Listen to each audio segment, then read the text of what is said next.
kami dari Fakultas Hukum UMSU, tepatnya di semester 6 Perdata. Saya Kori Wandani. Saya Rehan Sehren. Saya Rini Muslimah. Jadi hari ini kami akan membahas tentang bagaimana sih dampak-dampak pernikahan yang tidak dicatatkan di negara. Jadi kan kita nih bahas tentang perkawinan yang tidak tercatatkan kan oleh negara. Jadi aku mau nanya nih, akad itu termasuk perkawinan yang dicatatkan oleh negara atau secara agama aja? Kalau misalkan sepengetahuan aku nih ya guys, jadi perkawinan gimana sih? Perkawinan itu akad itu, bagian akadnya itu termasuk Udah dicatatkan negara atau belum? Nah, kayak jadi sama-sama yang kita tahu, pernikahan yang sah dalam negara, yang sah dicatatkan dalam negara adalah pernikahan di mana sebelum mereka melakukan akad pernikahan itu, orang itu tuh datang ke Dukcapil, KPU ataupun ke kantor desa untuk mencatatkan atau untuk mengajukan pencatatan pernikahan mereka. Terus waktu hari H pernikahan mereka, nah disitulah datang nanti KUA-nya apa gitu yang menikahkan mereka. Nah, bawalah dari KUA-nya ngebawakan buku surat nikah dan segala macam. Nah, disitulah baru adanya akad.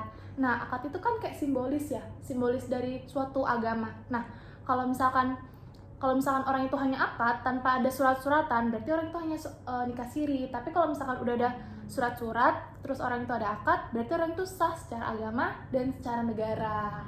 Nah, jadi gitu ya guys ya. Akad setahu aku sih ya cuman nikah agama aja gitu. Tapi kalau yang nikah secara negara itu ya harus mengurus seperti misalnya kesehatan, ke balai desa, segala macam itu. Jadi orang nikah aja sebenarnya gampang, makanya banyak orang yang nikah siri ataupun orang yang misalnya melakukan hubungan yang nggak betul lah gitu ibaratnya. Karena mereka itu sulitnya mendaftarkan ribet. Jadi kalau udah terlanjur gitu kayak kita nikah nih, akad dulu, akad aja. Cuman kayak udah ada nih udah ngelakuin hubungan suami istri, itu kan di bagian agama itu kan sah aja kan. Jadi itu dia belum mencatatkan secara negara, itu nanti anaknya yang lahir itu gimana ya? Kori gimana menurut Kori?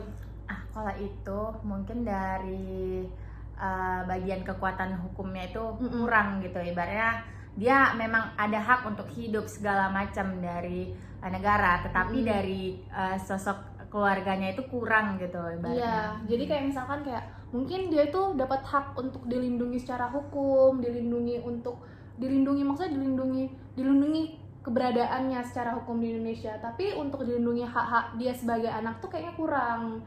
Seperti kalau misalkan orang tuh kan udah nikah tapi cuman nikah siri doang. Nah, tapi ketika orang itu nikah siri karena tidak dicatatkan, nah dampak negatif itu dari anak. Pertama, hisab anak tuh datangnya jadinya ke ibu.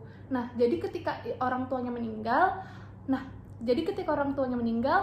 jadi kan pasti ada bagi warisan kan. Nah, anaknya itu nggak dapat warisan dari orang tuanya, anaknya itu hanya dapat warisan dari ibunya aja. Nah, mungkin dampak-dampaknya tuh kayak gitu, dampak-dampak negatif. Terus habis itu ada beberapa dampaknya tuh kayak mungkin pencatatan nama anaknya, pencatatan akta atau pencatatan apa. Jadi anaknya ketika mau sulit ya? Iya, jadi anaknya kayak mungkin waktu mau sekolah, daftar sekolah atau ada akta atau apa, dia kan susah kan, karena kan dia nggak tercatatkan secara negara. Iya, tapi guys, tahu aku kan, kalau anak itu diakui oleh ayahnya ini tadi, berarti anak itu ya tetap anak dari kedua orang tuanya, karena dia diakui secara lisan, bukan secara lisan, secara apa kalau kesehatan tuh guys, biologis.